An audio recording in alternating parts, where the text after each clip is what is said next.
Morning everyone, आपके अपने YouTube channel teach commerce में आपका स्वागत करते हैं। जैसा कि हमारा पार्टनरशिप एडमिशन चल रहा था अकाउंटेंसी में, पार्टनरशिप एडमिशन में हमने रेशियो क्वेश्चन को डिस्कस कर लिए थे या रेशियो क्वेश्चन मैंने बता दिया था। अब हम आपको बताने जा रहे हैं कि पुनः मूल्यांकन खाता क्या होता है। पुनः मूल्यांकन खाता मैंने थ्योरी बता दिया था, आज हम उसके नमूनों को देखेंगे ताकि एक 10 नंबर का क्वेश्चन आपके बोर्ड के पेपर में आता है। आप एडमिशन आप पार्टनरशिप एडमिशन से एक क्वेश्चन 10 नंबर का आता है। तो ध्यान दीजिएगा, सबसे पहले पुनः मूल्यांकन खाता का नमूना बात करते हैं। अगर नमूना आप जान जाएंगे तो कोई भी सवाल को आप लगा सकते हैं। हम स्टार्ट करते हैं। पार्टनरशिप एडमिशन मेरा जो चल रहा था उसी का नमूना है, जिसमें 4 अकाउंट मैंने बताया था।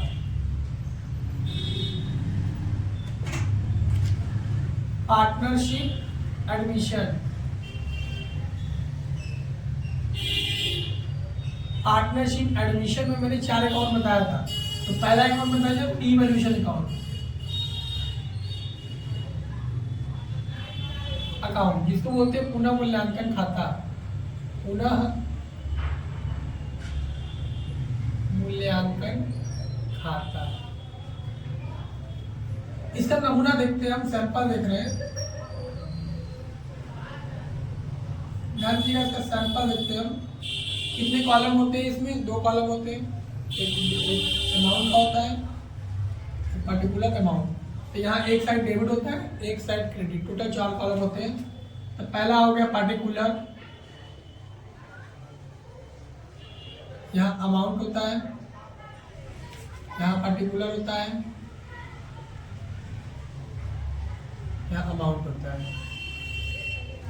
अब देखिएगा, इसमें सबसे पहले डेबिट क्रेडिट की बात समझते हैं। मैंने आपको बताया था कि पुनः मूल्यांकन खाता क्यों बनाया जाता है। पुनः मूल्यांकन खाता संपत्ति और दायित्वों का पुनः मूल्य निकालने के लिए।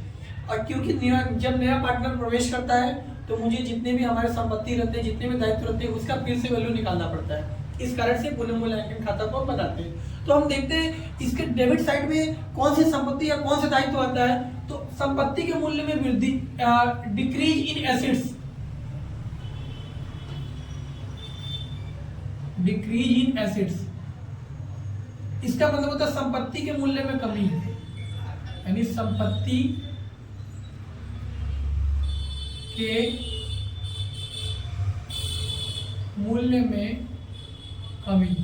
अब यह कैसे पहचानेंगे कि संपत्ति के मूल्य में कमी हो रहा है? जैसे मैं एग्जांपल की बात करता हूं, मान लीजिए ये बैलेंस शीट पुराना वाला क्वेश्चन है, ठीक है। यहाँ पे लिखा हुआ है मशीन, यहाँ मशीन लिखा है 5,000। यहाँ पूरा खाता है, ये बैलेंस शीट पुराना वाला बैलेंस शीट है, पी और क्यू का, ठीक है। और यहाँ पर दे दिया है कि जो जेड आ रहा है, जेड न्यू पार्टनर आ रहा है, जेड न्यू एडमिशन ले रहा है।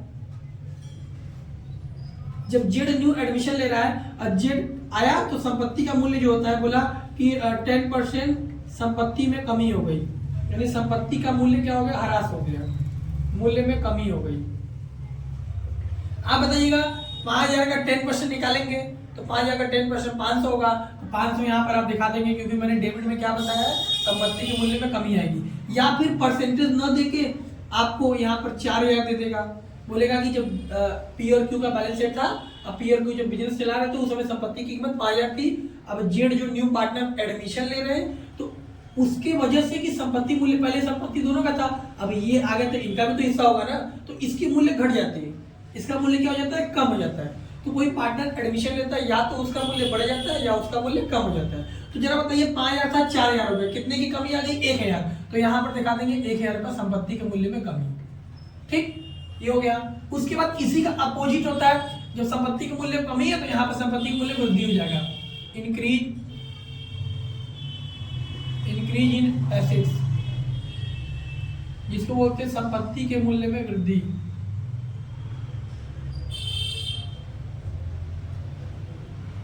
संपत्ति के मूल्य में वृद्धि। अब वृद्धि कैसे बताते हैं? जैसे मान लीजिए यहाँ मशीन है और यही मशीन की कीमत 6,000 हो जाए तो आप बताएंगे ना।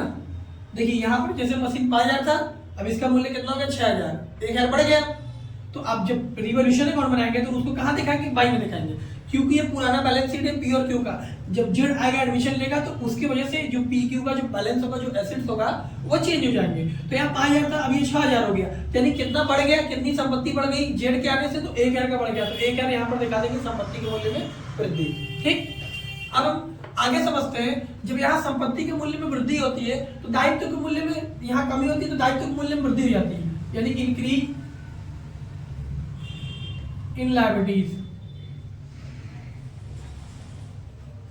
अब यहाँ देखिए इंक्रीज इन लायबिलिटीज, लायबिलिटीज के मूल्य में वृद्धि हो जाएगी। अब लायबिलिटीज यानी संपत्ति के यानी दायित्व के मूल्य में वृद्धि, दायित्व के मूल्य में वृद्धि हो जाएगी। ठीक, यहाँ दायित्व के मूल्य में वृद्धि हो जाएगी। अब ये कैसे पहचानेंगे? मान लीजिए पूरा बैलेंस शीट है, यहाँ पर दिया हुआ लेनदार दिया है 500, यहाँ बता रहा है कि जब जेड एडमिशन ले रहा है, जब जेड एडमिशन ले रहा है तो लेनदार पर बोला, लेनदार पर 5% या लेनदार का जो मूल्य हो गया, लेनदार का जो मूल्य हो गया आपका 500 है तो मान लीजिए 600 हो गया। तो आप बताइए 100 रुपये वृद्धि हो गई, तो दायित्व में वृद्धि कहाँ दिखाएंगे? यहाँ पर, क्योंकि 500 था, अब इसके आने से 100 रुपये बढ़ गया, तो इसको बोलते हैं दायित्व में वृद्धि। तो दायित्व में वृद्धि कहाँ दिखा देंगे? यहाँ दिखा देंगे।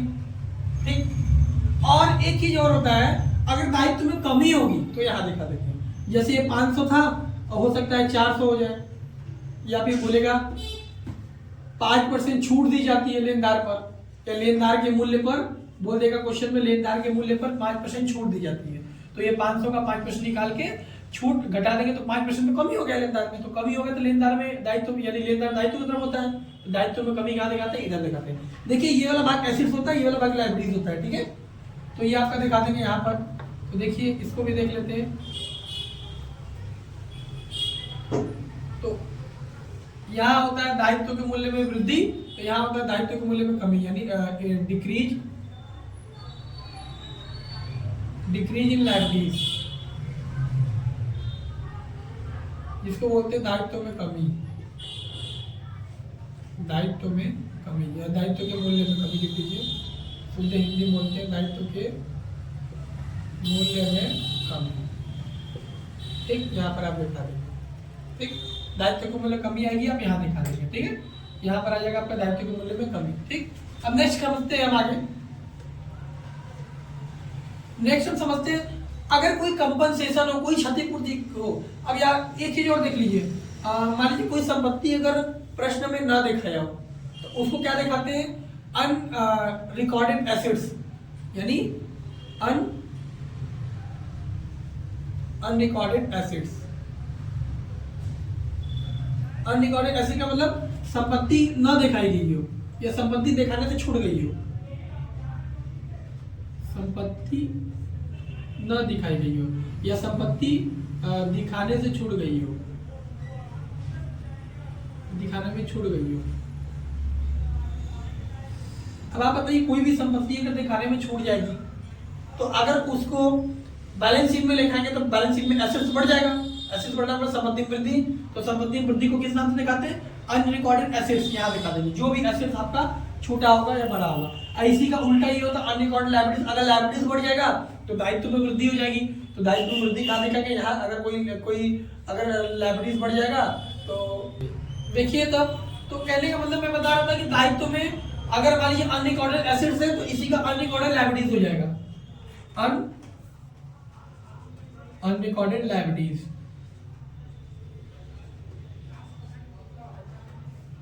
अनरिकॉर्डेड लायबिलिटीज यानी आपका न दिखाई गई या नहीं दिखाया गया दायित्व, नहीं दिखाया गया दायित्व। क्वेश्चन में बोलेगा आपकी दायित्व को पुस्तक में नहीं दिखाया गया। और एक यहाँ पर चीज आता है क्षतिपूर्ति, कंपनसेशन जिसको बोलते हैं, कंपनसेशन। कंपनसेशन का मतलब क्षतिपूर्ति, क्षतिपूर्ति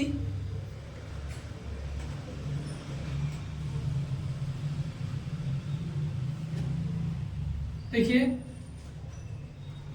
क्षतिपूर्ति, देखिए हिंदी में बोलते हैं इसको क्षतिपूर्ति। ठीक है, तो क्षतिपूर्ति यहाँ दिखा देंगे, कंपनसेशन जिसको बोलते हैं। ठीक है, कंपनसेशन को क्षतिपूर्ति आप दिखा सकते हैं। क्वेश्चन में बोलेगा कि कर्मचारी क्षतिपूर्ति, ठीक है, ये वाला क्षतिपूर्ति। ठीक है, क्षतिपूर्ति अगर क्वेश्चन में ना दिखाया जाए तो क्षतिपूर्ति दिखा देंगे, यहाँ पर इसको दिखा देंगे, मेंशन कर देंगे। ठीक है, अब हमारा क्या हुआ?